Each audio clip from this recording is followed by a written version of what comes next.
Sarah wants to investigate how much of a threat the Khmer militia pose to the Ayutthaya forces.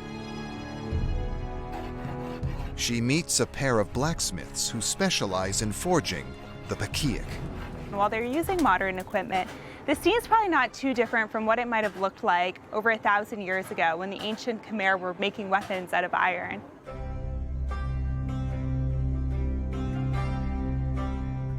One blacksmith uses a bellow to pump air into the furnace to keep the fire raging, while the other manipulates the lump of iron as it roasts to over 2,000 degrees Fahrenheit.